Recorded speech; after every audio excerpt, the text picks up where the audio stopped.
eunuchs. There's a section on eunuchs. My name is Tanner. I'm Sam. Today we're doing kind of a special episode. My dad recently sent me a video from Professor Jared Halverson. Jared is going through the New Testament, and in this particular one, he talks about marriage, relationships, divorce, and then he talks about queer issues, but from the lens of like the scripture about eunuchs, which we'll get into that. All right, there's a whole section on eunuchs, which you don't imagine is like a super culturally relevant thing these days. What's a eunuch again? That's just... Someone who's been castrated. I just think it's interesting that there's such a massive section of this about eunuchs. I'm like... Yeah, it doesn't seem like we have that issue very often. I mean, we could talk about circumcision, but... I mean, it's interesting because Jesus himself, not that Jesus himself is responsible for all the words in the Bible, but let's assume for the sake of this moment that what we have in the Bible are the exact words of Jesus and that are what he wanted us to understand. Jesus never said one single word about homosexuality, despite there being gay people in his time, despite there being trans people in his time, because gay and trans people have always existed.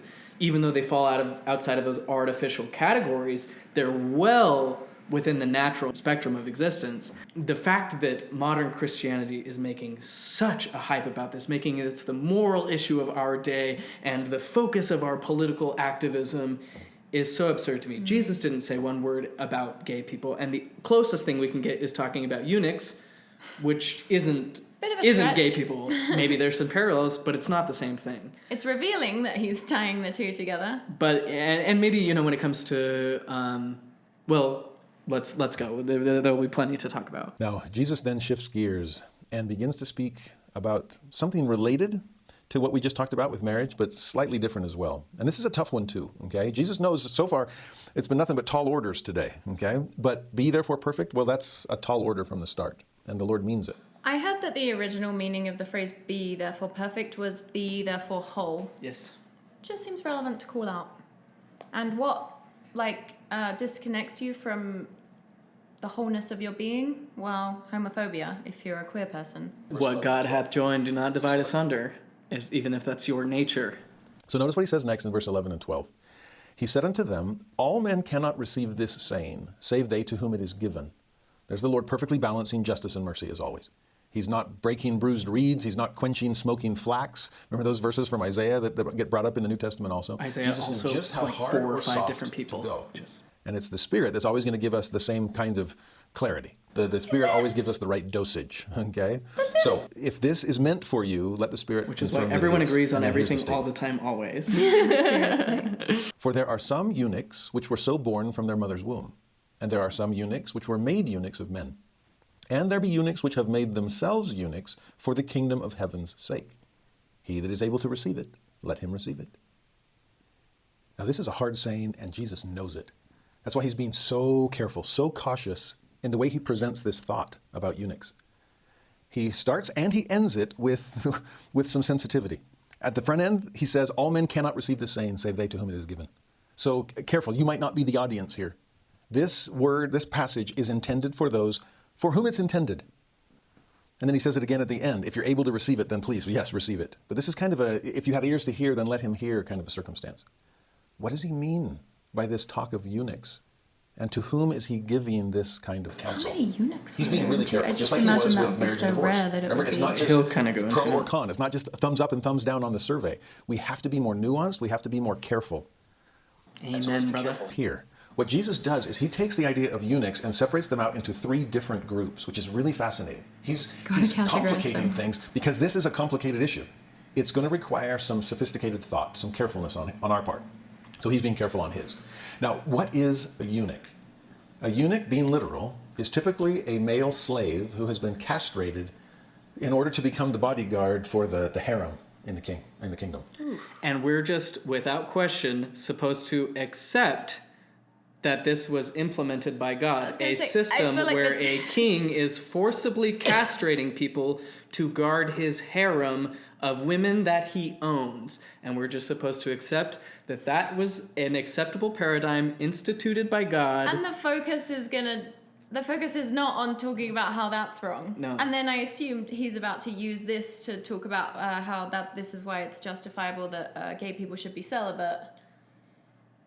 Let's but go. he's just describing a horrific thing that didn't need to happen. Did you say it was like considered like God ordained, like that practice? Well, I mean, he's talking about the Israelite kings who, Right. David, Solomon, who the same people who are part of kind of and not just David and Solomon, because again, David and Solomon didn't write the accounts. This is people years later hearkening back to a mythic hero and saying, this is how they do it, and now you have to obey me, otherwise we're going to cut off your testicles and you're going to be our slave, because this is what they did 100 years ago. And it's like, did they do that, or is that what you're saying so that you can feel justified doing that? Now, that sounds brutal, and it was. That's why typically it was a slave that was put through that kind of ordeal.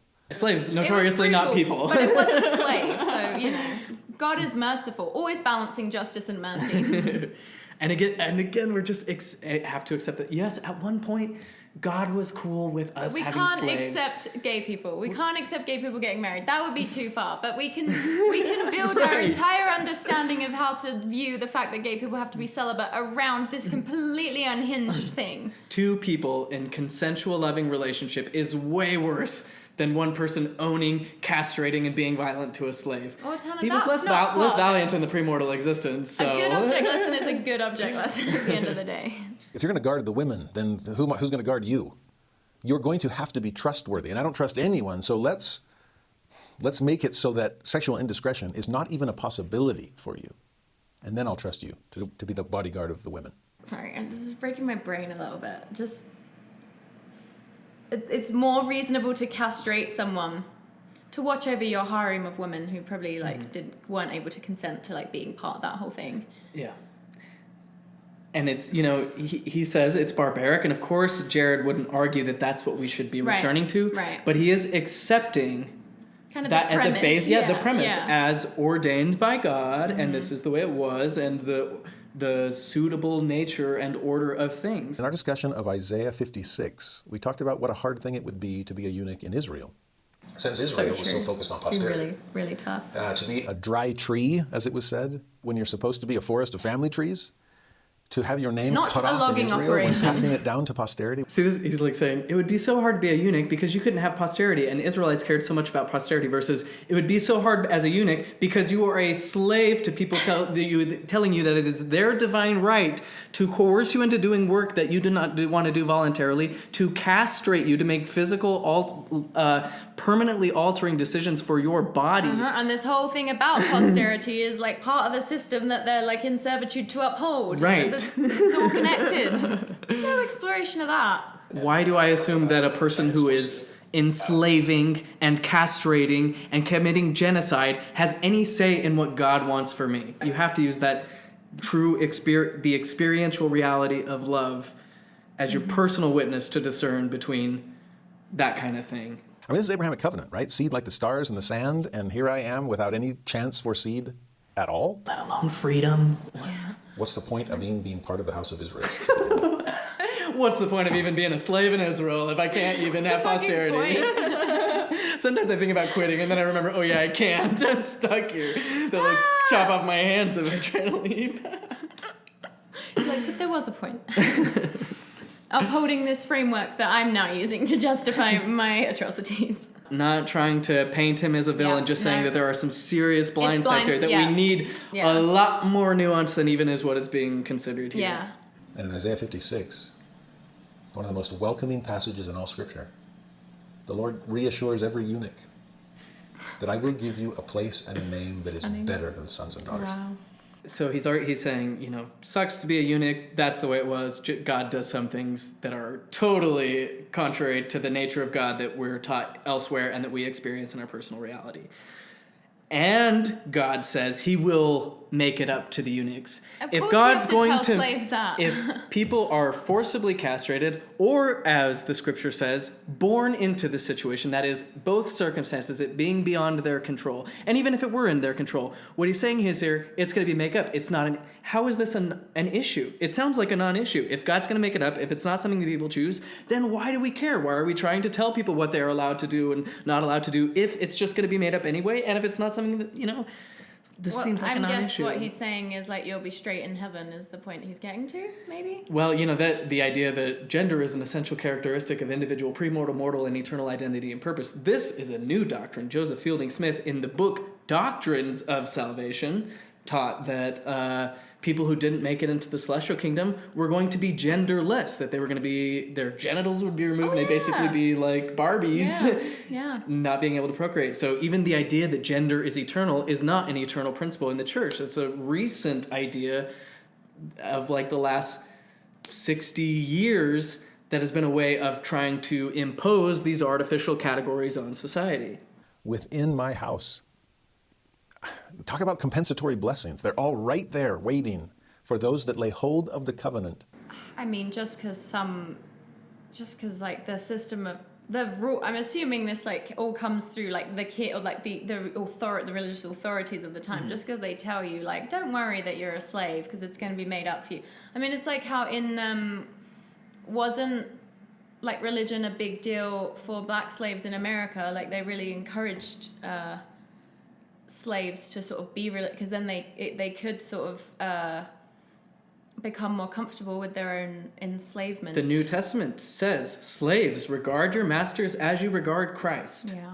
It would the Bible is fully pro-slavery. Yeah. And the people who have interpreted it, Joseph Smith gave a lengthy theological treatise on the divinity of slavery, the divine institution of slavery. Brigham Young reiterated those views and said, this is a divine principle. We cannot turn it away. The Negro is inferior and deserves to be treated in this way. And then finally, once slavery was illegalized, not through the efforts of religious people who were like, Christ-like love, let's break the bonds, against Christianity, slavery was done away with in the United States. And then afterward, what did the Christians say, including members of the church? Aren't we going a little too far? Marky Peterson. I love the Negro. He could drive a Cadillac if he wants, just don't drive it in my neighborhood. That's Marky Peterson, And this was a very common sentiment. Anyway, getting off track. Sorry, just had to finish this thought. Talking about like, in the end, everything will be made up so we don't have to assess the injustice that's present. We don't have to think about whether it's okay for people to be enslaved and forcibly castrated because we know it's going to be made up. But that is so contrary to what I get from the comments of Jesus, which wasn't, oh, someday the poor and the needy and the houseless and the hungry and the clothless and those in prison, it'll all be made up to them, so don't worry, just keep going to church and paying your tithing. It was, this is true religion undefiled. Feed the hungry, clothe the naked, liberate the captive. And that was the message. Real practical things in this world today, not let God handle that and just go with the status quo, and as long as you're in the right church, you're good. It's so easy for someone that's only ever existed in like the powerful, well, it's not the majority because there's men and women, but like he's only ever been in like the oppressor's seat. He's only not, I realize when you say statements like people are like, well, he's a good guy. Yeah, he's probably a good guy. He's not oppressing. He's not a slaveholder. He's only ever been in like the dominant position in society and within his religion. So for him to sort of be prescriptive to other people who are suffering things he has like no real concept of, and just being like, well, God will make it up to you in the next life. It's like, well, that's easy for you to say because it's not like that for you. Like, you don't know what it's like to stare down the barrel of 80 years with like no romantic or sexual connection or, It's very easy for him to say people should stay in relationships that could be really psychologically damaging or whatever, because err on that side, versus how about you just let everyone do their thing, and then God will make it up to you in the resurrection. If, you stayed in your marriage even though it was hard, God will make that up for you. You don't have to worry about anybody else. Easy. I've been thinking a lot lately about just, I really want to, like, as a person, become less prescriptive, just generally. Like, do away with any assumption that, like, I know what anyone else should do ever, because I'm not them and I can't, you can never experience life through someone else's lens.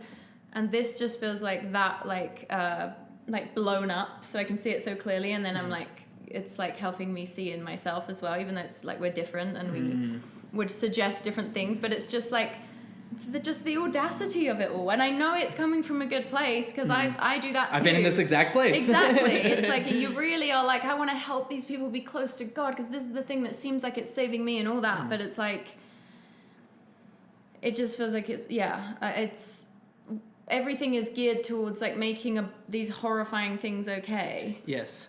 So, and the empathy is secondary, and the empathy is like a disclaimer or an add-on so that you're allowed to deliver a message that really, when you like pull it all apart, is quite horrific. Yes. I know I've already talked about Christian empathy and atonement, but to me, like, this should be the heart of the Christian experience and mission, rather than trying to use the Bible to enforce our legalistic categories that are only relative to this day and age in this society. Rather than doing that, which seems to be the aim of modern Christianity, is to try to actually walk in the path of Jesus, rather than being like, everyone needs to submit to this idea of Jesus. It's living the example of Jesus. Why is Jesus the healer and the peacemaker? What does the Book of Mormon say? He took upon him the sins, the sufferings, the pain, sicknesses, and afflictions. Why? So that he could understand by experience what people are going through, so that he knows how to succor them in their afflictions. Why isn't that the Christian drive? They're basically, it's like an outsourcing of empathy. Oh, Christ understands perfectly, therefore he's going to make it all up, and I don't have to worry about anything. I can just take my interpretation of what I think he said. Yeah, versus actually walking in the way of the one you say is the way, the truth, and life. Walking in that way is, how do I step into the shoes of other people? How do I learn to see the world from their perspective, to feel their pain, to feel their affliction, so that I know how to succor them in their affliction and to build a world that is better suited toward facilitating a better experience for all of us. But it's always about, no, we got to impose this view of Christ, and you just have to submit to these categories, and then we'll be good. Which is the thing that will block you from actually understanding another person's perspective, is feeling like you can like be prescriptive to them, or you understand what they should do or their experience without even, like, the way that you develop empathy for people is by being curious and by doing away with your preconceived notions about what things are like for them. The categories you're projecting onto people. Exactly. Like, the minute you put people into categories, you reduce them, and then you're going to miss a lot of the picture, which is what's happening here. Yeah, because if you're exercising empathy for eunuchs, you're not going to be like, well, this is just the situation where eunuchs were kept as slaves and castrated by the king because the king spoke for God. It's like, and you see it happen. Like, because Jesus didn't talk about gay people, he's having to look at eunuchs, these like enslaved people who are castrated by like the system that he also thinks is like some moral authority in some way.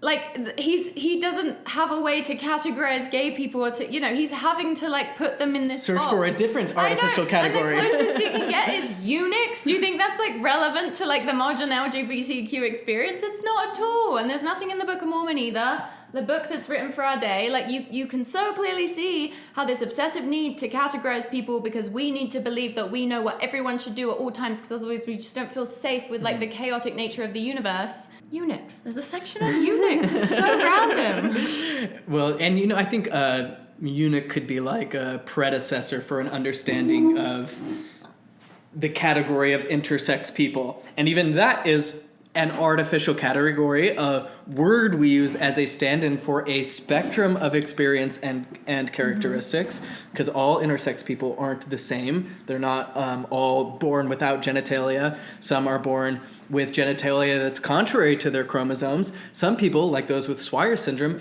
switch genders during puberty. So even, we're trying to buy into this binary category of this is the gender, or in this one that there's, 3 types of categories of people. It's like, even that is not nuanced enough. It's not the mysterious third option. The mysterious third option is a whole spectrum of options that we're not even considering, because we're trying to shoehorn everything into our current understanding of what ought to be the categories that we've inherited and think we need to reinforce. Yeah, you have this like moral ideology that sees the world through such a limited lens that then everything that like falls outside the scope of that, which a lot of stuff does, then needs to be kind of like shoehorned into this like random other category that doesn't make sense. And also just like this insane need to like moralize everything, instead of just being like, this is a phenomenon that exists. It exists in nature, it exists in human, like everything has to be moralized. It's like, well, how can we have it be like okay that this person is intersex, and how can it, you know what I mean? It's like, we don't have to moralize all that. It's like, how about we just moralize whether like people cause each other unnecessary suffering and like, you know, like love, the actual shit. Yeah, when you see a transsexual fish, you don't go and launch into this moralistic tirade about what we should allow a fish to do. We just accept it. We're like, God made fish transgender, okay? Because I feel like he's talking about a time when literally like what you're born as was moralized, you know, like racism. I mean, that's like the fundamental like logic behind racism, right? Yes. It's just that like you can just be born a better or worse person, and it's like it's still happening now. It's like instead of just accepting that all these different things exist and like expanding your worldview, it's like we can't expand our worldview. That's too threatening. We're too locked in. Our whole perceived identity hinges on it being true. So instead we have to like demonize people that fall outside of it, or like insist that they live their lives in these insane ways that we ourselves cannot claim that we'd be able to live. Right. Because on the one hand, like Boyd K. Packer says, it's a fundamental facet of human nature and central to the experience of mortality to be in partnership. Mm-hmm. So we have to have that to really have the human experience. And then telling some people that they're not allowed to have it. Well, how could you wish upon somebody something that you yourself say is intolerable for a human experience? Yeah, and there's just no evidence to support the idea that like the path laid out for gay people in the church, for example, is at all doable. Like it's like in the past where it was like people were more inclined to literally just shove that part of themselves down and get like, when you see people that like repress the fact that they were gay their whole lives, like they don't seem okay. You can like see it even in their old age that there's just like this, there's like an energy that they have. Like any example we have of that is not good. But then they're still saying like, no, that's the path. That's the way to do it. Mm-hmm. It's like, it's not even really possible most of the time. And then when it is possible, it does not seem good. Mm-hmm. It's chilling actually, because you can feel when someone is separated from the wholeness of their being, it's jarring.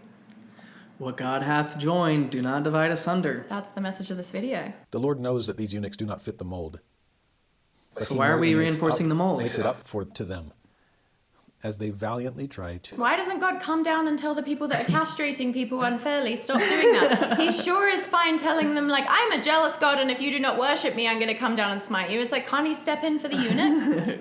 It's like God will only step in when it's like a super narcissistic reason. But anytime there's like an actual thing, like, I don't know, like explaining why it was okay for middle-aged men to marry kids, he stays out of it. He'll send an angel with a sword to make sure a prophet marries a child, but won't send an angel with a sword to prevent a child from being abused in any setting. God is the girl who says she hates drama, who's always in drama, I swear.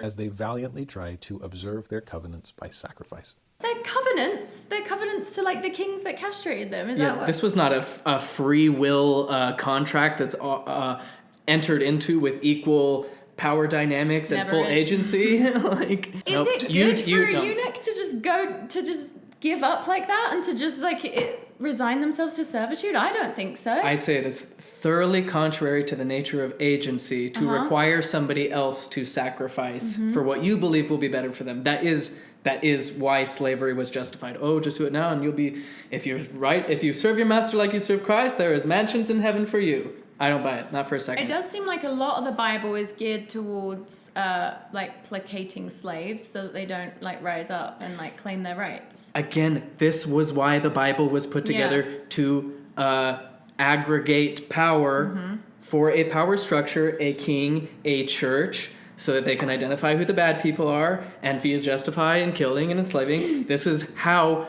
American like, slavery... Blessed are you if you're in poverty because of the system that we are creating. Or like, you know, blessed are you for not complaining about your servitude. You know, I had a... Like, these eunuchs are supposed to just see this as like a holy task? No, yeah. To look after the harem of women for the king? And this idea that like, oh, this is just their sacrifice that they have to do. I don't think all sacrifice... necessarily produces anything good. I had a companion on the mission when I was a zone leader, and I've told this story before, who, when we were doing transfers or whatever, staying at some other area, he insisted that we sleep on the floor. And I was like, why would we sleep on the floor? And he's like, because sacrifice brings forth the blessings of heaven. And I was arbitrary sacrifice. I do not think that just inflicting pain upon ourselves, persisting in systems or habits that are harmful to us or to others is necessarily going to produce good results just because we felt pain. Why would it be a good idea for a eunuch to try and do a good job, like upholding the very system that harmed them? That is behaving in an anti-Christ fashion, exercising coercion and violence on people contrary to the nature of love. I'm not trying to be rude, but it's like, am I missing something here, or is he just kind of oblivious to how terrible this analogy is? He's stuck in a system which has to assume that the Bible is God's will, that it was handed to us in perfect clarity, and any points where there's not clarity can be resolved by appeal to the Joseph Smith translation or whatever, without analyzing the basic premise of what's being addressed and holding that up to the light of our actual experience with God, or the light of his story and how things fit together and how these documents came to be in the first place. Anyway, I don't have to go into more of that. Also chilling that he's saying all this right after he's talked about staying in marriages, even if you're in mental distress. It's just the whole thing just seems to be about like self-betray in the service of this conceptual reality. Yeah, that reinforce violent power structures and coercive authoritarian power structures, contrary to the nature of agency and love. Take that hopefulness in Isaiah 56 and transfer it here to Matthew 19.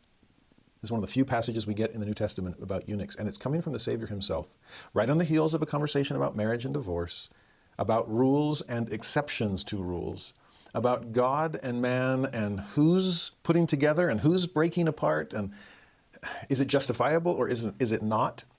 With all of that as background, what does it mean to be a eunuch? What is it like to not fit the mold when you're a member of a family church? That's the mold we're supposed to fit in, right? You got your proclamation to the world on the family on your wall. And what does it say? Who is imposing the mold that runs contrary to the the nature creator's that plan is for the Son of existing in the state that God created it? Why would That's God maybe make something we things should that analyze. don't fit the mold that he also apparently created? And hey, if you're in the majority and if you fit the mold, then that proclamation smiles down upon your happy home life. Not really, though, because you're not allowed to get divorced, and you, a lot of the time, don't really like your spouse because you got married at 19. And I know we've already talked about the proclamation, but yes, that's exactly it. You have the proclamation to the family, which is imposing an artificial binary that doesn't exist in nature, that isn't universal in the human experience even, let alone the natural world.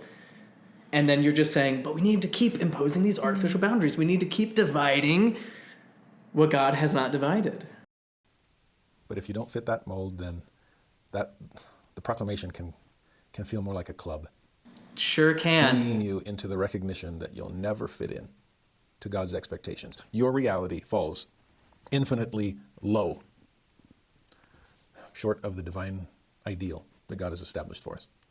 This is hard, especially as we found out recently in General Conference that half the members of the church are single. Wow. Do half the members of the church feel like because half of them are like kids at this point. they don't fit in? That's tragic if that's the case.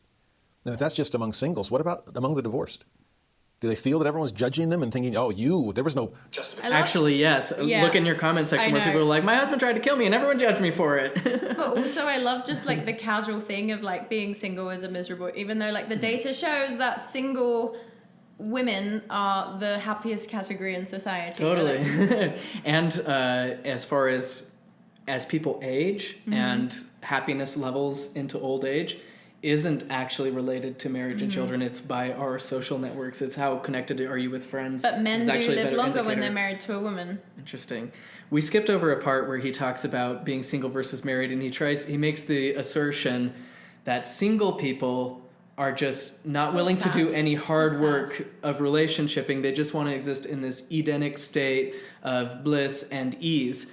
And it's Which if they do, fair enough. unconsciously insulting to those of us who are single, as in we are not married in the government's eyes, which I don't know why these individualists, people who, are claiming to worship God, care at all about what the state thinks about marriage and using that legalistic marriage as the determination of whether or not your relationship is sanctified by God.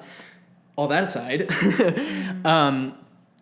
my relationships aren't just oh, I don't care about anybody in the world. I'm just living my easy little thing. It's like, I put a ton of work into my relationships. And it's not work in the classic sense. It's a joyous labor because it's like gardening, you know? It's work, but it's cultivation and it's life-sustaining.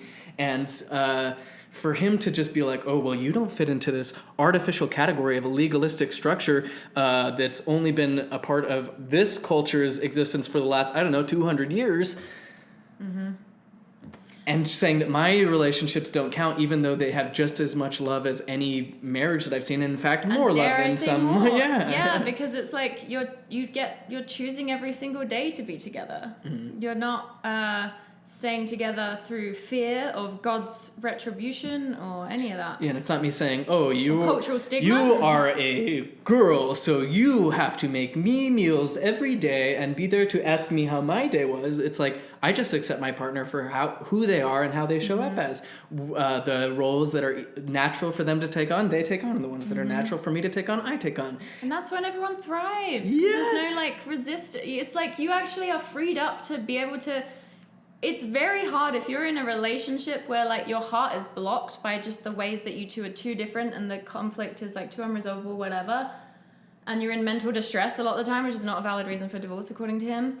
It's very hard to then to go out into the world and have this abundance of love that you can then give freely to others too. It's like everything is just you trying to survive, and when we're in survival mode and when we're in a fear state, our hearts are not as open and our minds are more rigid, and everything is just about that. So there's absolutely a case to be made for single people can be potentially more generous and loving and able to bless this world. I really don't think anyone needs to be pitted against each other here. I just think everything is valid, and I don't this weird, so sad and terrible to be single and so amazing to be in a mentally distressed marriage. It's just all, it's all nonsense to me. But yeah. And the idea again, opposing this artificial binary that there's this type of person and this type of person, male and female, and they each have these distinct roles that always need to be this way. And if you're not adhering to that in a legally defined way, then your relationship doesn't count. You're just taking the easy way out. You're not sanctified by God.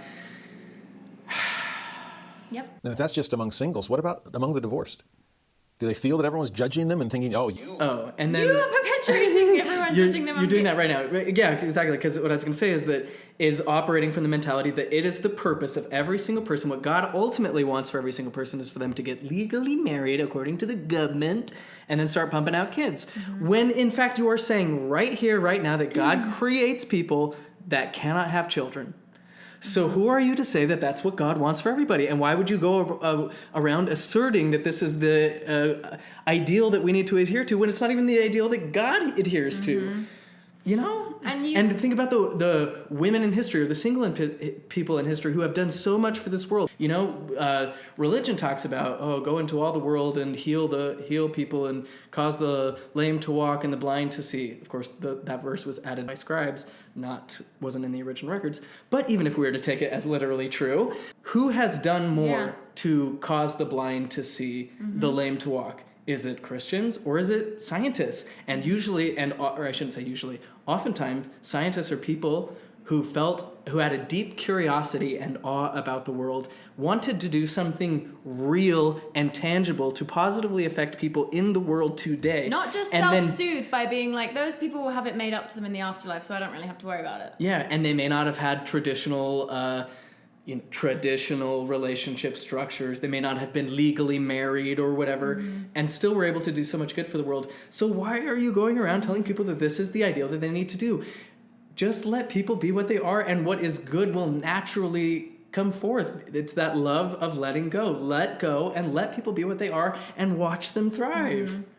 There are certain principles of sort of mental health and well-being, and there are things that are kind of fundamentally dysfunctional and things that are fundamentally healthy, but there's not anything that is casting aspersions on someone else's happiness. I just think it's a messed up game to start playing. To have to look at us, for example, and be so sad, they don't have the fullness of it's you have no idea. You have known this life. You've only been in your thing. Yeah. I've been on both. I've been in your thing.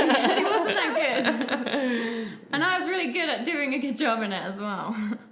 And people of other religions, it's exactly the same way. And they speak the same thing about the same ways about people who leave and people who are outside the religion. Oh, they can't be truly happy. They have a taste of it. They have some of the truth, but not all of it. And they can't be fully happy.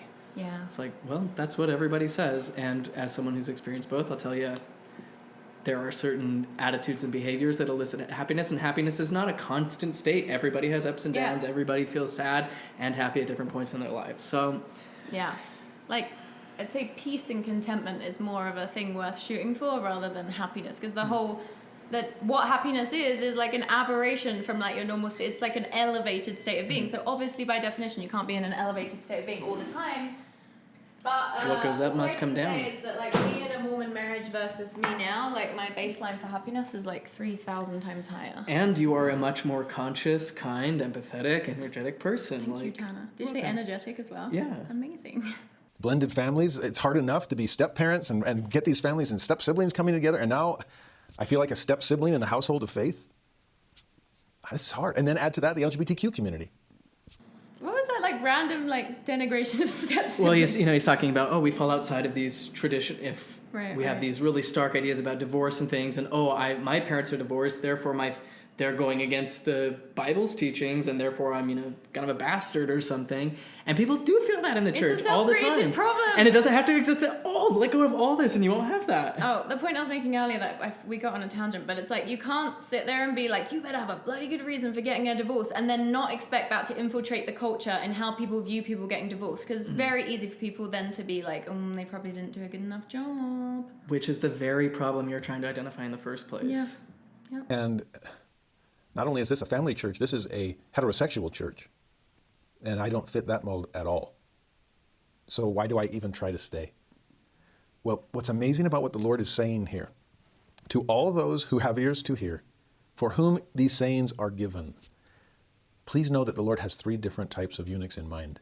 Please, guys, please know that the Lord has 3 types of eunuchs in mind. Again, these are 3 artificial categories. If you take one thing away from this video, just know the Lord has 3 categories of eunuchs in mind. Not just 2 anymore. They actually came out with a new category of eunuch. Answering the age-old question, eunuchs born or eunuchs made?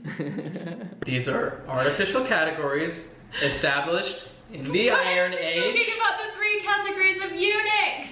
Because again, he has to use the scripture as a legalistic, perfectly clear and all-encompassing, all-definitive way of categorizing the world, even though we've learned so much more about the world. We wouldn't go to somebody in the Iron Age for advice on medicine. And this time they were teaching that evil spirits were like causing illnesses. Now we see someone with schizophrenia and we're like, oh, that person has schizophrenia. It's a genetic condition that can be triggered by our environment, and it's not their fault. Like, we don't have to demonize that person and say, oh, they chose wickedness and they allowed evil spirits, and we know more about the world. And so why are we just have to automatically revert to these, there's only 3 types of eunuchs in the world? It's like, this is made up. We know that there's a bunch of different types of gender manifestations that occur naturally in the world. Yeah, we know there are more than 3. So why do we keep going back to this idea? Just because someone wrote it down 100 years after Jesus and said that Jesus said that this is the way it is. I just feel like I'm living in bizarre world still with like the eunuchs. And we do have an advantage. Those of us who we're all products of our circumstances and our culture. He was not young in the age of the internet. There is a lot that we've learned even in the last few years about gender, orientation, human nature, all of that. And so there is like a lot more context that he's just by no fault of his own not aware of. And he's got a job where he's focused on scripture. And you really don't know what you don't know. Like, he seems like someone who is like trying to reckon with all this stuff in as empathetic a way he can. But like the information he has like truly available to him is limited. Yes. Because he's been taught to devalue certain types of information, and obviously he has to his entire sense of self hinges on him maintaining belief in this thing, this ideology, and it literally is life and death to his psyche. So yeah. But there's more nuance, there's more options than even what he is addressing here. More options than 3 different Than 3 eunuchs, yeah. There are basically 3 types of eunuchs in the world. Eunuch is just such a funny, antiquated concept. I know. What do we call that now? I mean, we have various categories of different types of intersex, or, you know. Sure. Which is like, what? Almost, it's like 1.7%, 1.2, 1.7% of the population. 1 in 100 people falls into... That is mind-blowing to me. Into this spectrum. Now, the 3 he lists are, the first, he says, those that are born that way. Born eunuchs from their mother's womb.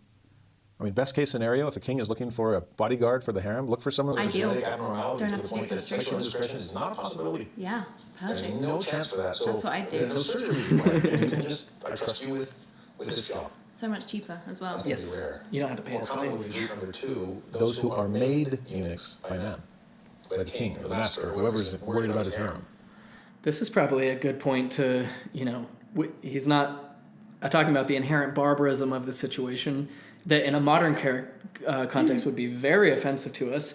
And unfortunately, we do have modern examples. Remember the episode we did on the castration at Manti, where there was a bishop in the city of Manti who was a polygamist. He had wives already. And then there was a young lady in the ward who he wanted to marry. Unfortunately, she was dating a guy her age. And so what did the bishop do? He pulled the Joseph Smith trick. He said, "You're going on a mission." And the guy was like, "Nope, I'm getting married." So what did the bishop do? Organized a mob, and they castrated the guy, nailed his genitals to the schoolhouse door. When Brigham Young was informed about the event... How did they survive that shit back then? Like, oh, God, yeah, it must have been... mind-blowing. The guy went insane. He ended up just totally losing his mind and never recovered. You would. And what did Brigham Young say? "Some are made eunuchs for the kingdom's sake." That's what Brigham Young said. That's what Jared's saying, I think. That's what he's saying. And I say, that is not the God of love. That is not the God I've experienced. That's not in accordance with agency. That's not in court. You know, I reject that. I view that as wholly antichrist. And then a third group, which is fascinating, those who make themselves eunuchs for the kingdom of heaven's sake. Now, that last line, "for the kingdom of heaven's sake," what's that all about? Well, let's hold on to that for just a moment. We'll come back to it. Because the danger there is to do not take that literally. There was actually an early Christian theologian named Origen, one of the most famous thinkers in the early church, incredible scriptorian, amazing theologian. And according to later history, he took that verse literally and had himself castrated so that he could be a eunuch for the kingdom of heaven's sake. That he would be chaste because there was no... Some people are going to take things literally. Some people don't really have the ability to pass through what's literal and what's not, especially in like such a religious, magical thinking context where there's like, so it's like really hard to know sometimes, you know? Also, he's very comfortable with taking it literally when it's done to people against their will, but against doing it literally when it's doing it to yourself.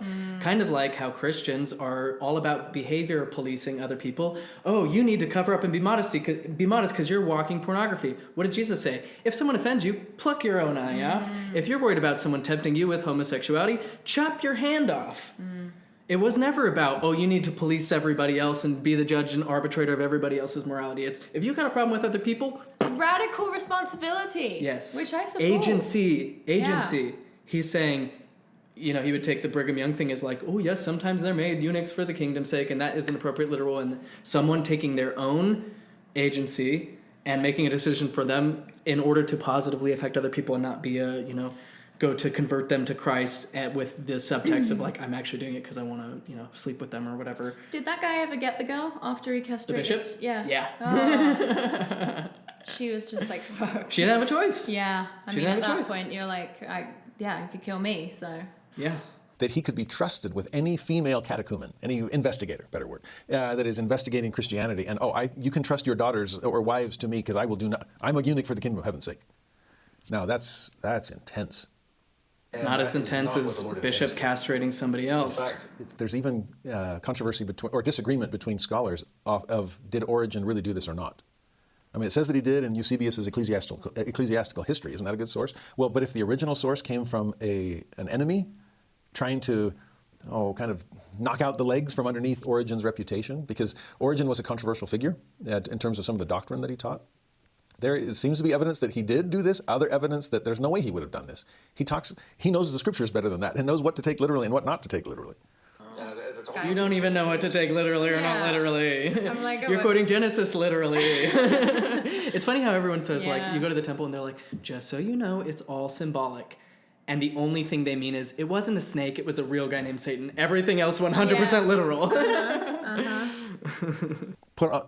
Let's put on the side that third group for just a moment, and then we'll come back to what that means to be a eunuch for the kingdom of heaven's sake. For now, let's wrestle between these other two groups. And what does it mean to be born a eunuch versus made a eunuch by man? Really what we're getting at is, if you don't fit the mold, were you born that way or made that way, by yourself or by others? And another level to that question is, are you to blame, or is there no need for blame? Do you have to blame the fish for being transgender? Do you need to blame... Okay, there are 450 species of animals that practice homosexuality. 450 different species across all types of animals. Why? Is it just a fluke? Are they all wicked, being enticed by Satan? Is it going to prove the downfall of those species? Actually, no. And why?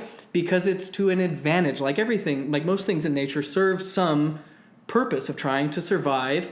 And in the populations that practice homosexuality, it's always this life-sustaining practice where and homosexuality on its own is already a limiting term because it associates the whole experience with sexuality, when in fact what we're talking about is much larger than that. It's not just a sexual issue. The animals who are observed engaging in homosexual behavior engage in complex mating rituals, in non-sexual intimate touch that is reserved for pair bonds, and also co-parenting. That is to say, it serves a purpose of cultivating life. Our closest genetic relatives, the bonobo chimps, with whom we share 99.6% of our genetics, they're all gay. All of them. And I mean that in like a fluid bisexual sense. They all practice homosexuality. Is it causing the bonobo populations to fall apart? No. What it's actually doing is creating strong collective bonds. And what we see is in other primate hierarchies where you have one male, kind of like what he's describing here, one male who gets to just decide what he gets to do and can violently coerce a female into sexual relationship. And relationship is too generous a term, where he can rape and that's imposing a human, moralistic thing. But, a primate can forcibly have sex with a female and can forcibly take food from competing males.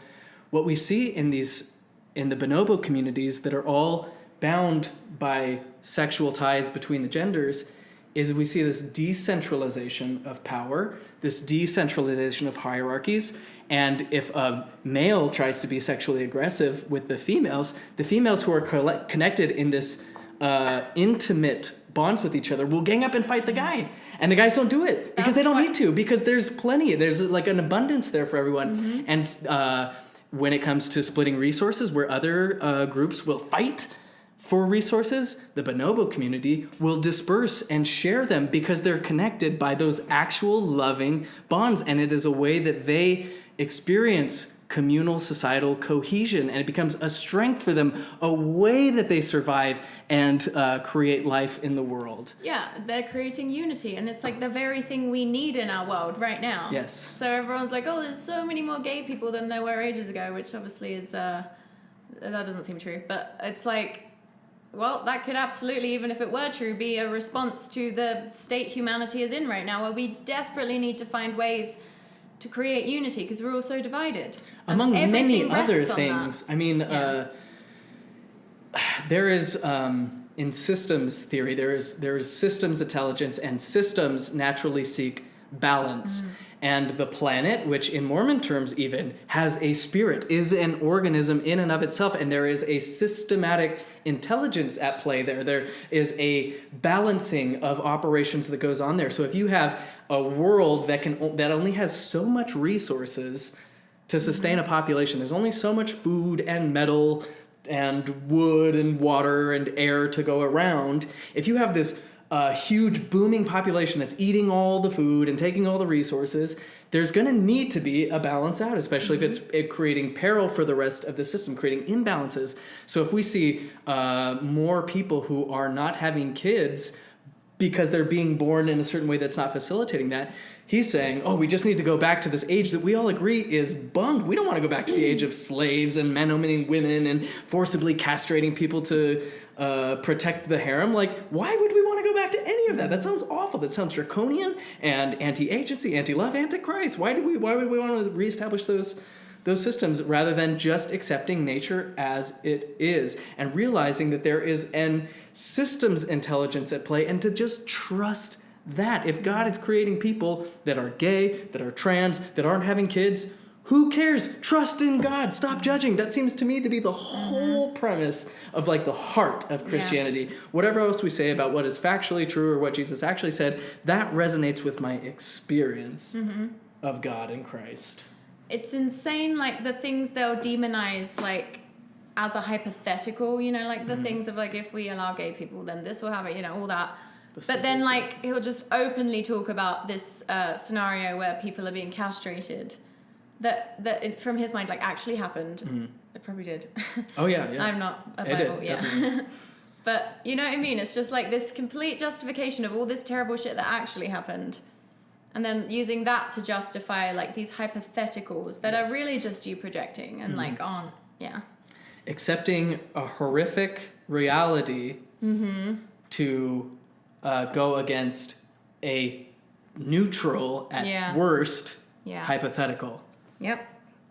We talked about a couple weeks ago with John chapter 9 and the man born blind. And the apostles immediately thought, somebody's got to be blamed for this, right? Whose fault is it? And the Lord says from the get-go, it's nobody's fault. This is, I mean, literally a case of being born that way. He was born blind. And please stop pointing fingers when people are simply born in different circumstances. That should be the end of the video. No blame. That's the thing, because he's only saying that of like but there's still just as much judgment if people choose to have a partner and they're gay. You know what I mean? It's like it's paying lip service to that like empathy, and in his mind that's nuance. It's like, again, that false dichotomy where it's like we either just like hate gay people so much, and then in his mind the other end of the spectrum, well, I don't know where everybody needs to be gay.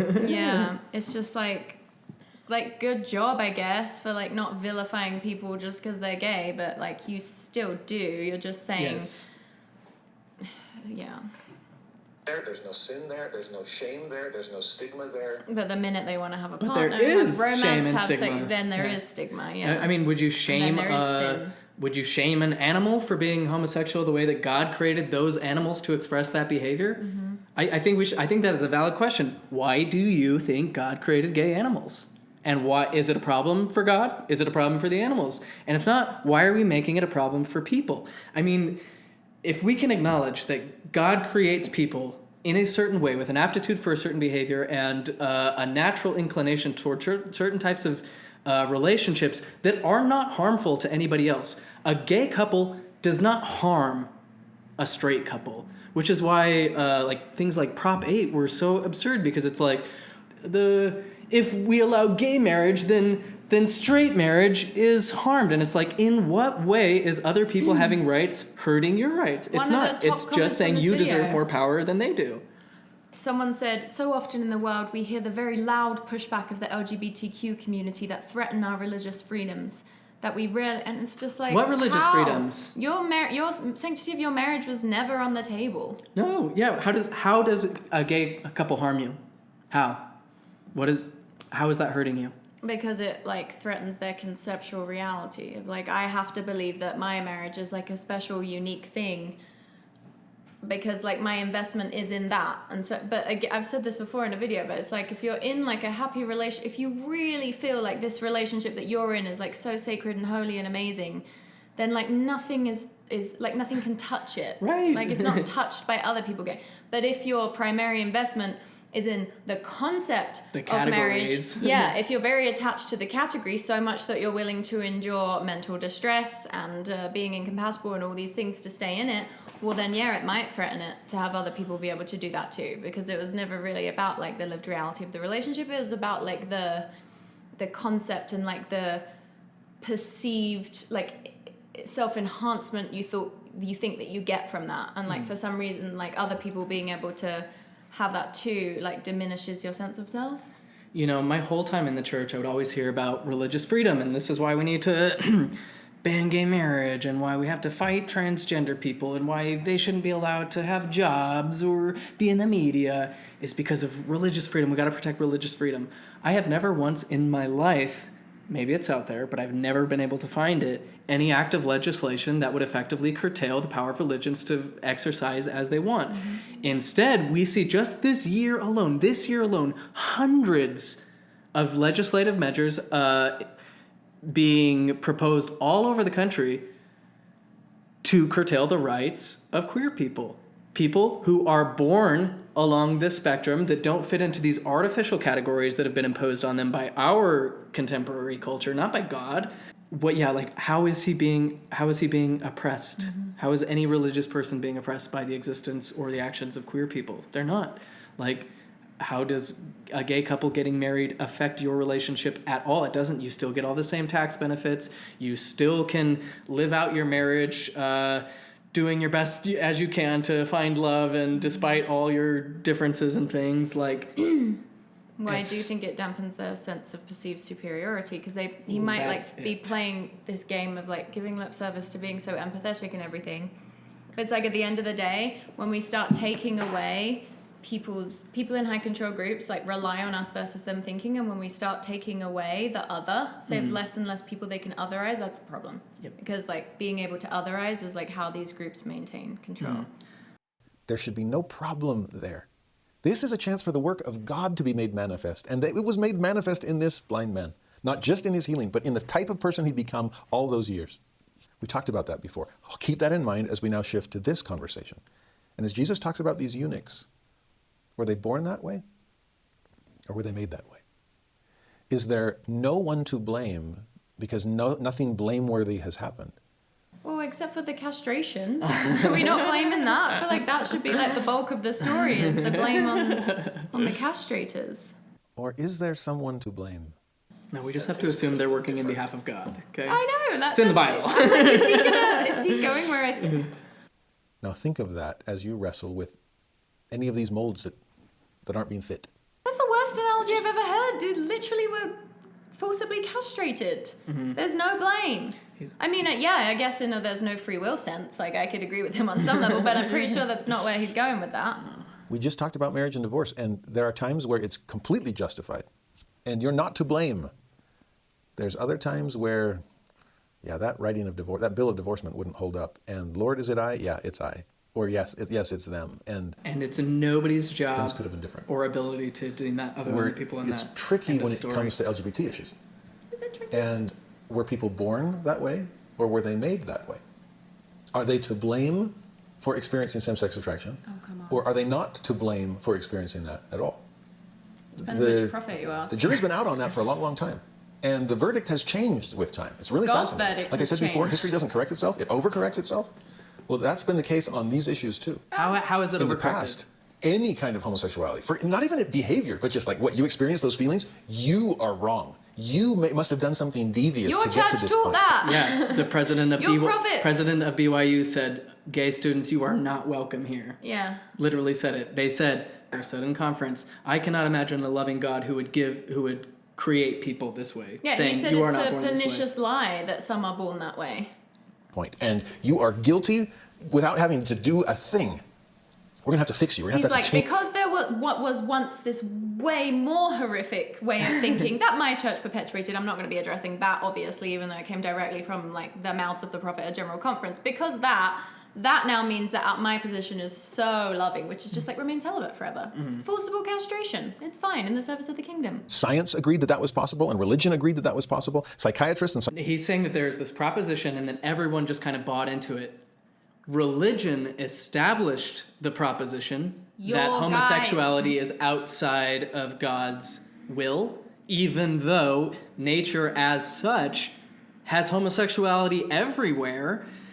Religion imposed that, and then the less that religion has been able to maintain control over the narrative due to other factors being discovered, that narrative has shifted. So it's not that, religion agreed with this idea that some people had, and now we're saying that it's a little more varied, but we're taking it too far. It's no, religion started us off way off course, and we have been slowly coming to a more humanistic and loving approach and informed approach to what's going on here. And you're still a long way off. And Yes. the fact that you think we've swung too far, as he's about to outline, I suppose, is very indicative of that. Why? Because you can't openly be violent toward gay people just for being gay? You can't forbid them from having jobs just because they're gay? Like, how are we going too far? I think the general idea is, like, it's important that we do judge people for engaging in gay relationships. Psychiatrists and psychologists were working on, Time Magazine ran an article back in the 60s about, I think we're this close to finding a cure for homosexuality. Because religion suggested that homosexuality was something that needed to be cured in the first place. And then the more they tried, the more they realized it doesn't work. It actually makes it worse. When you try to conversion therapy, and it's not therapy, it doesn't work. It's traumatic for the people. And guess who was implementing that? BYU, under the direction of Dallin H. Oaks, who later lied about having any involvement in it, even though we have the receipts that he was. Everyone was off. Religion was completely off. That's the Queer question. people weren't Because off. Queer where people were has telling you the what their pendulum swung experience was on and our was day? telling you, this is the way that I am. This is how I experience love and connection in the world. This wasn't a problem for queer people until religious people decided it was a problem. And it is definitely worth going into why religion decided that it was a problem and why this specific category of people needed to be otherized and dehumanized.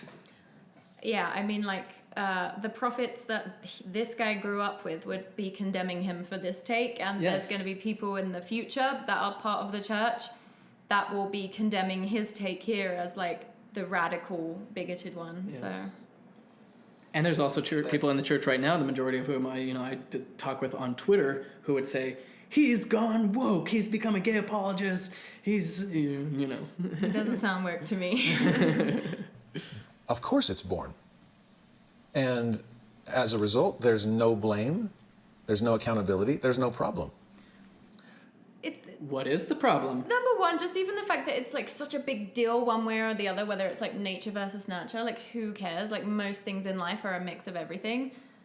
But also it's like, okay, so the idea that it would be environmental factors, is that to blame? Like, is a kid to blame for like the ways that their brain is conditioned? No. And the fact that we know that it is a natural phenomenon should, again, take out any moral consideration. It's like, this is just as ridiculous as saying left-handedness is abnormal and therefore wrong. Yeah. And that seems like a ridiculous statement until you realize that for the last couple thousand years, left-handedness was demonized by the church. And they tried to change it. And Satanism or occultism is actually referred to as the left-handed path. And up until like the 70s and 80s, people were being forced to write with their right hand even though they were left. And guess what? Once they made being left-handed legal, the number of left-handed people skyrocketed. And you could say, is that a social contagion? No, it plateaued because there was a bunch of people who were left-handed, who were being forced to write with their right, who once they were allowed just swung more to what was natural to them. And it wasn't a problem for anybody except for the people who thought it was a problem because they say, a majority of people are like this, and so anyone who's different is bad, versus just being like, wow, there's a diversity of nature and experience here. Interesting.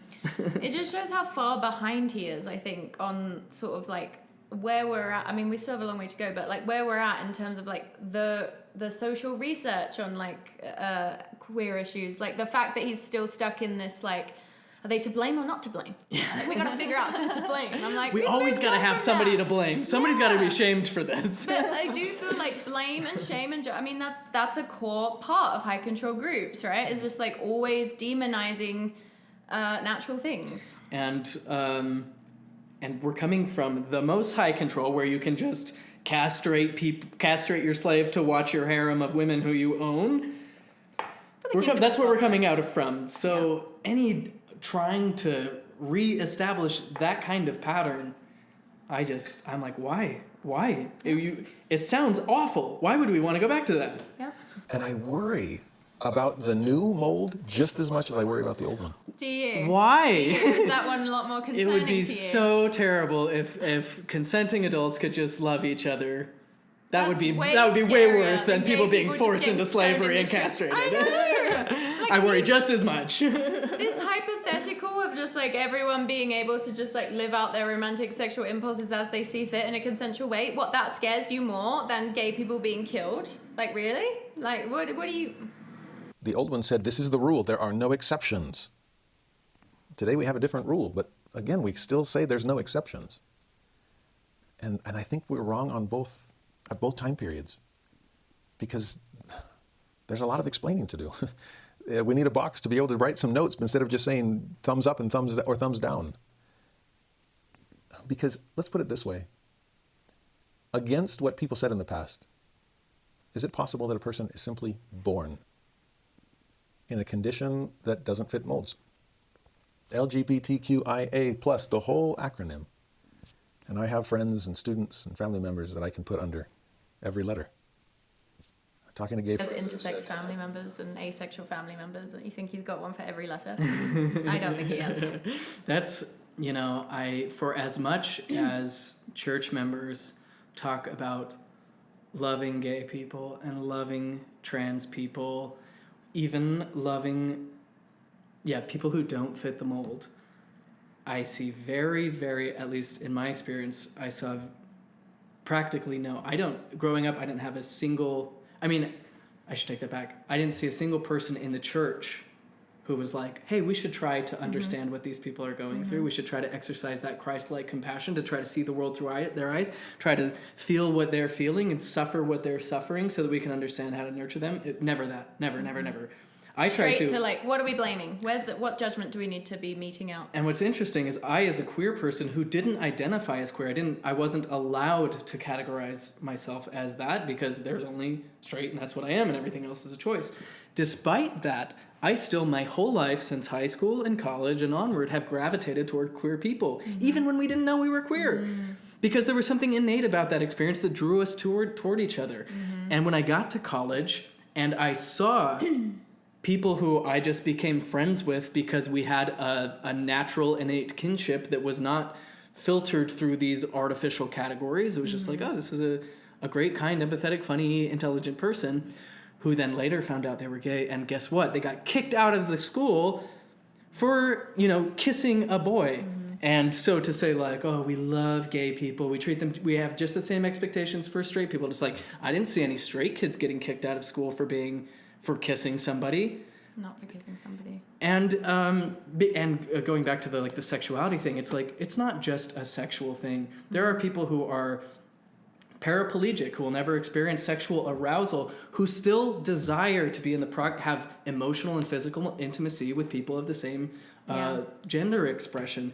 And that's fine. Like, it's to demonize all that is just so anti-human to me. Because it really is just like demonizing who you love. Yes. And like, again, it's like this whole thing is supposed to be about love. And then it's just like time and time again, it's completely removed from the lived experience of what love. God has united, let no man cast asunder. Don't create those artificial binaries. Don't impose those things on people. There was a day at school that was to show support for queer members. At BYU Idaho? At BYU Idaho, and everyone was supposed to wear white, so I wore white that day just to be like, and again, I'm not thinking I'm a queer person, it was just like, oh, my friend who was having such a hard time because he's being told he's not allowed to be who he is. He has to perform as something else, contrary to his nature, and it's driving him crazy. It's driving him to suicide. And you have church literature which says it's better to be dead than to lose your virtue, and people have killed themselves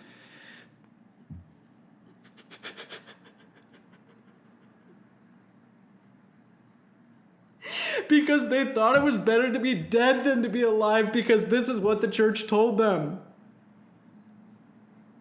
And when I wore that white shirt that day, you know what happened? I got a bunch of people who said, how dare you show love and support for somebody going through that? And that really was a point where I was like, who are these people who have covenanted to mourn with those that mourn and to try to exercise that Christ-like compassion, who are saying, we don't want you, we don't want to understand you, we want you out of here. And every gay person I meet and every trans person I meet who I'm close with, and I'm close with a lot of them, I see these wonderful people who have wrestled with their own contradictions, and not ones just inherent in their nature, but are at odds with the false artificial categories that have been imposed on them, and they have lived through it, and they have sorted them out, and have found peace in their own being, in their own nature, and there is a strength and a beauty and a liveliness and a vibrance that comes from that, and the world demonizes them and tells them it's terrible. And I feel like, if the world could just see, if you Christians could just see them as I see them, or as Christ would see them, you wouldn't be like, oh, this is horrible, and who's at fault, and who do we need to tell what to do? You would be so grateful to be in their company. There's that line from Remember the Titans, where a white football player is imploring his mom to get to know this his black friend who he used to be enemies with, and he said, just listen to him for 2 seconds, just get to know him, just listen to him for 2 seconds. And the mom goes, I don't want to get to know him. That's the attitude I see with gay members. If people could experience and actually get to know and try to understand, you'd have nothing but love and compassion, and not just tolerance, not just, oh, I get you more, and so I will put up with you being here. You would want them to be celebrated, because you would understand the uniqueness of their perspective and the specific gift that they bring to the world that you, because of your false categories, have remained blind to. And you, because of your own judgments that you've inherited, are imposing upon the world. Well, Tanner, I love you, and I'm so glad you're the way that you are. I love you too. Thank you. It really is just a blessing to have someone who operates from the place of love that you operate from.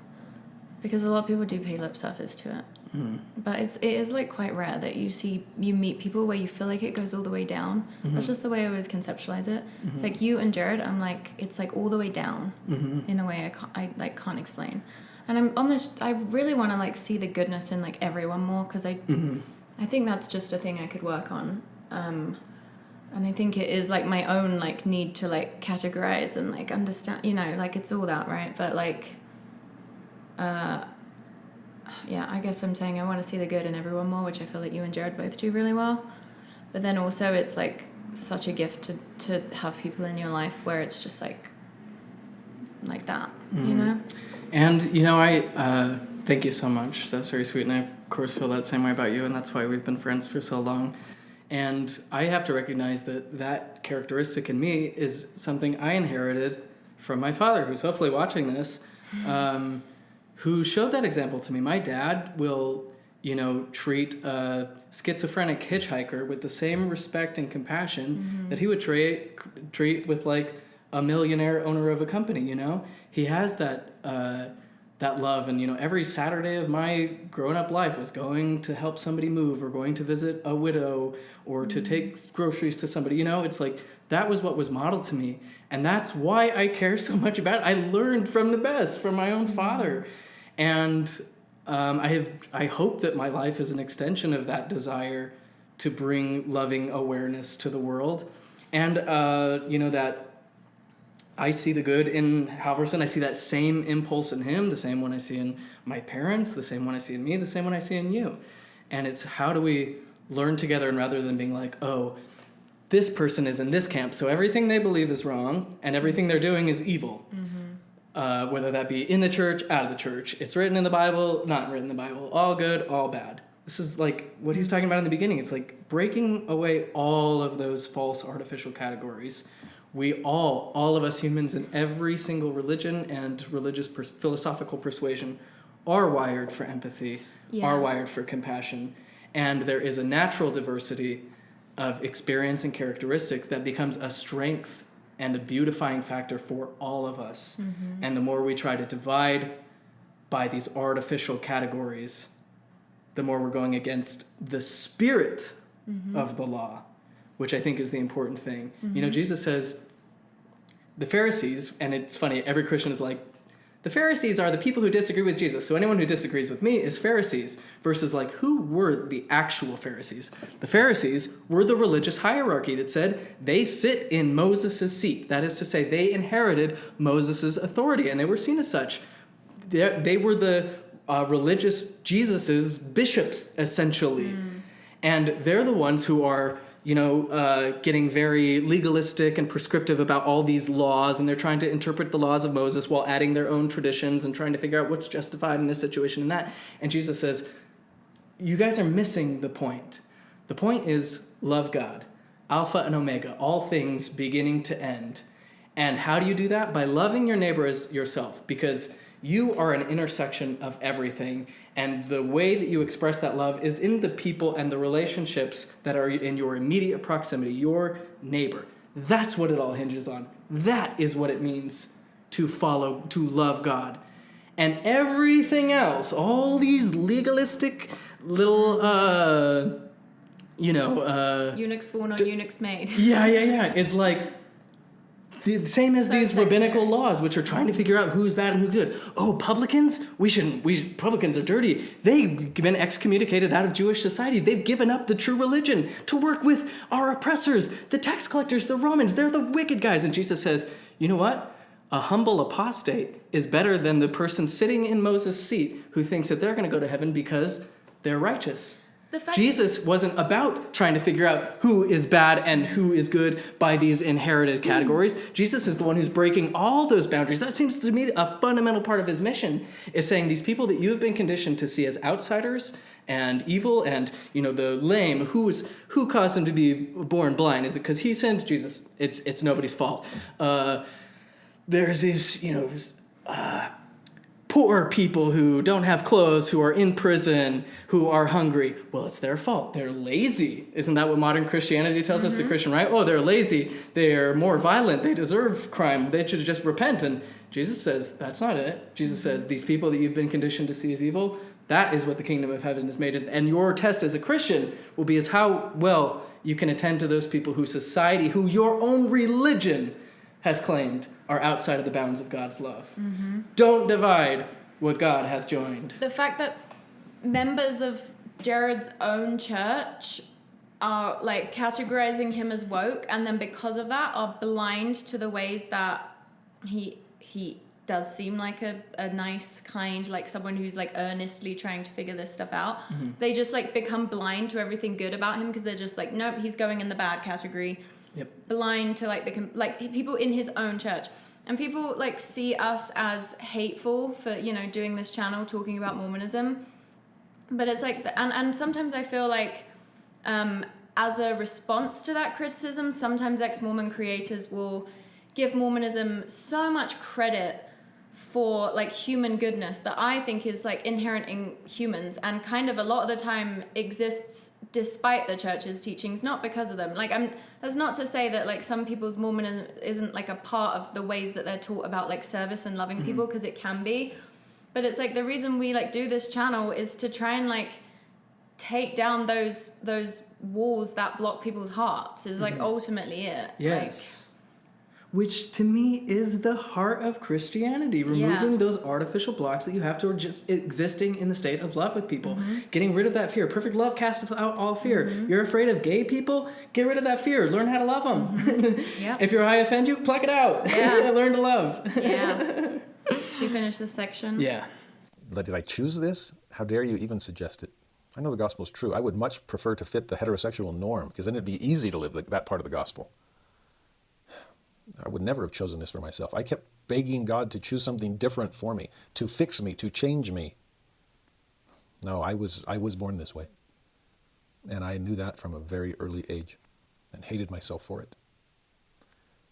It's to them that I think the Lord would say there are some who are born eunuchs of their mother's womb. And please do not feel guilty. Please do not feel less than. Please don't feel broken. This is for the work of God to be made manifest in you. And so no sin, no shame, no stigma. It's okay. Unless you act in alignment with the way that God made you, then it is but have we sin. overswung Which is a things pro-social to the behavior. that explains everything. And not only does that justify the condition in mortality, but it also justifies the behavior as we live into that lifestyle. Because I do worry that we've gotten to a point that justifies everything and normalizes everything, to the point that people that were not born that way start to wonder, maybe I was. And what's the worst? The brain is it's a moving target. Also, why do you have to have been like born gay and hated yourself for years for your experience to be valid? Like, I just don't. There are so many parts of all of us that are like the result of our environmental conditioning, you know, like the social forces but like we never criticize any of those. Like the fact that this guy's Mormon is the result of his, like, you know, conditioning. Yeah, it's like you don't have a Mormon gene. Like, that's something you've been conditioned to think. And so because of that, we don't demonize you for that, though we might, like, talk about your, you know, that we might deconstruct your beliefs. And, you know, he's got this slippery slope argument. Oh, we used to kill gay people just for being gay. That's obviously a bit too far. And now we've swung way too far, and now people are questioning whether gay or not. Straight people may run the risk of questioning whether they're gay or not. What is the worst case scenario? They have a gay experience, and then they're like, oh, now I know for sure that I'm not gay. Trial and error, experiment upon the word. Now you know. Now you don't have to question.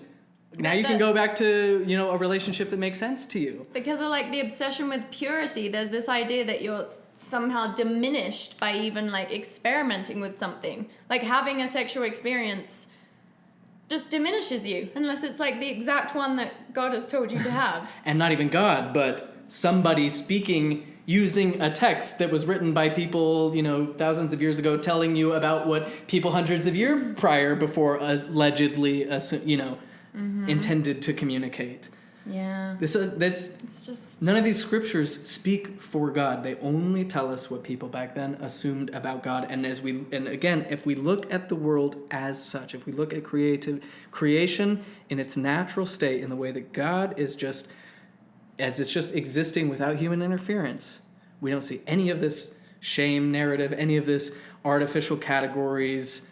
We see just different types of people, and there will always be a percentage of every population across the world that's gay, and a percentage of every population that's trans. And other cultures have integrated that into their systems. Categories that allow for that, the full of God, the totality of God's creation to exist in harmony, each bringing their varied perspectives and talents into the communal experience. They're all part of that life-making experience, and it's only modern religion using these texts that it's been derived to exercise authoritative, violent control over people that is saying that's not the way. Mm-hmm. Through much of early life, puberty hits, and you're trying to make sense of who you are in so many areas. And if you were at all different from the old mold, do you automatically get shoved into the new one? That I'm a tomboy, therefore I must be lesbian, or I'm sensitive and artistic, therefore I must be gay?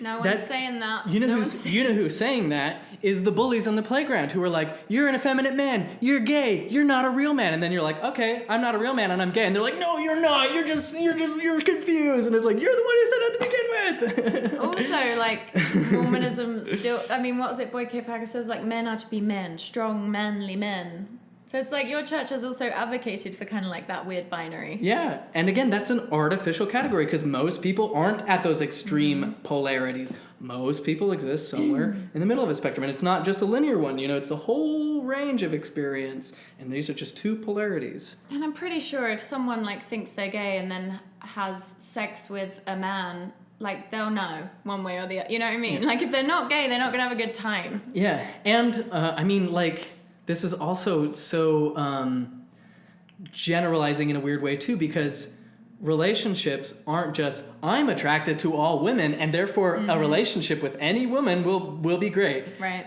And a gay, it's not to say that, oh, if you're gay, then you'll just be attracted to all men, and whatever you experience you have will be good. How many women have a ton of sexual experiences with men and find none of them pleasurable for like a big portion of their life, but we, you know, that's just kind of seen as like, that's part of it. It just, experience gives you data points and gives you a perspective. And you can say, that didn't jive with the way I naturally feel, or it did. And that was the revelation to me in my first queer relationship was, I mean, I struggle to talk about it because I don't like the phrase pearls before swine, because I hate the idea that people are swine and they don't deserve my treats. But no, but I do appreciate the sentiment of that line. It's only that I know that I have experiences sacred to me, and when I put them out there, people are going to take that and are going to, vilify and distort and treat terribly something that is beautifully sacred to me. And that's what my first queer relationship was for me, was like a beautiful experience where for the first time I felt like a whole person. because there had been this whole aspect of me that wasn't allowed to exist. I wasn't allowed to be conscious of it, and it was just creating this tension in me. And my own mother asked me. My mom sensed that conflict. My mom sensed that odds that I was at with the culture and with my experience, and the stress, the awful stress that had to send me to a therapist at BYU, Idaho, over getting into a straight marriage that I wasn't ready for. And my mom said, "Are you gay?" Yeah. Because my mom knew that. Mm-hmm. And my mom. And my first queer experience, it wasn't this like, oh, I feel icky and I'm going against this thing that God did. It was like, oh my goodness, this is the fullness of my nature. I'm just allowed. I just am. And, you know, music has become my love. Like making music feels like a divine calling for me. Not that the world needs my music. But it does. It's that the process of creating music connects me with the thing that is bigger than myself, because I know that music is a process that is beyond my rational mind and my ego. It's just happening, and I get to observe it, and it's a fun process. And every time I'm making music, I'm ecstatic to be alive, and it fills me with love and makes me engage with the world more intentionally and more lovingly. But what's interesting to note is that I did not sing a song. I never sang music into existence. I never wrote music until that experience. Wow, and you may say that those things are disconnected, but they're not, because the creative flows of my being, I was like a kinked hose. I wasn't able to do that until that was able to be unwound, and I was just able to just be. And when that happened, when I had that relationship, and it was so beautiful, and it was with this person who is just so intelligent, so bright, so loving, so conscious, and I just like wish conservative people could be around him to just see what a beautiful person is and the life that he was living, and they would be so touched, and they would be thrilled to know it. And for me, that unlocked music in my heart, and I started singing after that. And since then, my life has just been this outpouring of music and creativity. They're not disconnected. It's because for the first time, the entirety of my being was accepted, and I was no longer living within that division that people had imposed upon a holistic experience that God had established. Mm-hmm. Yeah. This is going to be I didn't know that about the music. Yeah, I mean, that's Every Shade of Green. That was the first song I ever wrote, and it came after my experience in Hawaii, and it's all about that. And it was funny, as he has this whole thing about being in the garden, experiencing the fall and the atonement, and we believe that earth shall someday retain its paradisiacal glory. And that is what that song is that up the road there's a garden, that returning to that idea where in the garden things aren't split into artificial categories. In the garden, everything is allowed in its natural form, and we appreciate the diversity and the color, and we're grateful that the nature of turnips is different than the nature of broccoli, and that the nature of broccoli is different than grapes. You know, we just appreciate it, and we see the diversity of nature, and we recognize that it's beautiful and life-affirming. And I want to return to that. And people tell me that we need to go back to this other type of thing that just feels so contrary to my experience of love, to my experience of holistic human nature and nature generally. Can I read a quote? Yes, I please. just screenshotted this from A New Earth by Eckhart Tolle that I was reading last night. He said, "The mind is more comfortable in a landscaped park because it has been planned through thought. It has not grown organically. There is an order here that the mind can understand." And I'm reading this because I just feel like this is Jared. Like, this is like that, you know, the way he's like, let's categorize the eunuchs, like who's to blame. Like, everything is just like, I need to be able to understand because I'm not comfortable with chaos. But like an actual wild garden is just like, it's chaos, but there's an order to the chaos, but it's just not one that the human mind can understand. And it's so weird to me. My favorite spot in Salt Lake City is an LDS church. I meditate and I feel connected with nature there, and it feels so wild to me that I'm told that what I'm supposed to do is leave that garden space and go worship God in a building where I'm told that God doesn't want me, and my nature and the nature that is allowed in the garden is forbidden in the building. while we're all trying to return toward that garden, progress toward that garden state. And I'm like, cut out the middleman, cut out the middle steps. Live as if the apocalypse already happened. Live as if Zion is here now. What would that look like? What would truly empowered agents full of love, how would they act? Well, it wouldn't be this coercive, artificial categorizations and judging and holding people to these old maps of reality. That's what we're talking about. We're talking about maps of reality, people describing how they think nature is, and we inherit these maps, and so we're like, oh, here, yes, we've got 3 eunuchs, but we're confusing the map with the actual territory. Yeah. What I'm saying is, these maps were written in the Iron Age. Let's look at what we know about the world. Let's just experience the territory. Take a walk, take a hike. Okay, I'll read the rest of the quote. It says, in the forest, there is an incomprehensible order that to the mind looks like chaos. It is beyond the mental categories of good and bad. You cannot understand it through thought, but you can sense it when you let go of thought. Become still and alert, and don't try to understand or explain. Only then can you be aware of the sacredness of the forest. As soon as you sense that hidden harmony, that sacredness, you realize you are not separate from it, and when you realize that, you become a conscious participant in it. In that way, nature can help you become realigned with the wholeness of life. Be ye therefore whole. Kingdom of heaven is within you. Amen. Do we have to finish the eunuch section? I think we can stop there. So much editing for you to do. Hopefully so many new patrons just rushing to support the channel. Thank you for watching this relatively long video, especially if you're my dad. I know it's probably a lot to hear. It's a lot to sit through just time-wise, but it is also hard to come up against ideas that conflict with what we have believed or the ways that we have categorized the world. But it doesn't have to be. I really feel like I'm approaching more and more just like I feel renewed and invigorated by the power of love and in letting go of the artificial categories of even like, oh, you're a member of the church, you couldn't possibly get me, you don't understand, you're trying to just, it's like, I forget that. I'm existing with you in a state of love. I don't care. And we're all just learning together. And I hope that when Jared Halverson becomes aware of more of the context, that his attitudes can shift a little bit.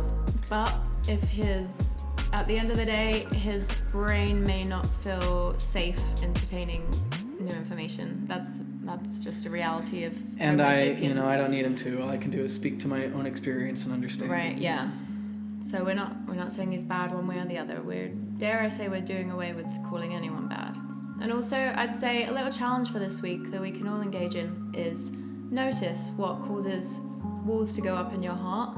Experiment with softening, not in a way that like self-betrays or crosses your own boundaries, but if there's things in your life that are like blocking your ability to love, experiment with letting go of them. It's funny how in religion that term hardening the heart, and it's not to say that religion is making me have this idea of how that works out, but it always felt metaphorical to me. And I'm like, no, opening your heart is a literal physical practice that you have to do. I heard a Ram Dass quote yesterday where he says, breathe into your heart as if your heart has nostrils. And I did that and I immediately started laughing because I was just like, oh, it's like this lightness and this, that is like literally summoning the power of love so that you're not clenching in fear to new information and new people. Perfect love casteth out that fear. And then you're able to work with concepts and constructs without being threatened by them and succumbing to the fear. The only thing we have to fear is fear itself. That's what we're fighting here, is like shadow puppets. It's not that all these people are evil and trying to distort the world, and if we could just make everybody gay and transgender. It's like... Only Ted Cruz. But it's like... Yeah, totally. I did a loving kindness meditation the other day because I was just struggling, feeling some hurt. And within 12 minutes, my whole state of being was completely transformed from like fear and hurt and like personalizing someone else, just all these states that were just like clenching into like love, openness, fine, this is all fine. 12 minutes, like it's crazy that like practices like that just like aren't emphasized in so many Christian religions. Yeah, it's weird how often we're taught to pray, even though we know that God's will and ways are much more complex and higher than ours, and often we pray for things and we don't get them answered in the way that we want, which is to say our prayers don't necessarily affect the will of God, doesn't it seem more then that what the more meaningful practice ought to be is the practice of listening? If you're just talking to God and that's not changing his will, maybe what you got to do is listen. And that's what meditation is, right? It's just saying, let me try to just observe what is happening, how God is just speaking or manifesting in the world without trying to assert my will, without imposing those categories. Just listen, observe without judgment, and opening your heart to it. And like, again, what I said at the beginning is he is in the, Halverson is in this apologetic tradition where they are trying to use scripture or this inherited map of meaning to understand every facet of reality, to say we've got it figured out, it's all in the scriptures, let's shoehorn everything we know into this paradigm that we inherited in the Iron Age.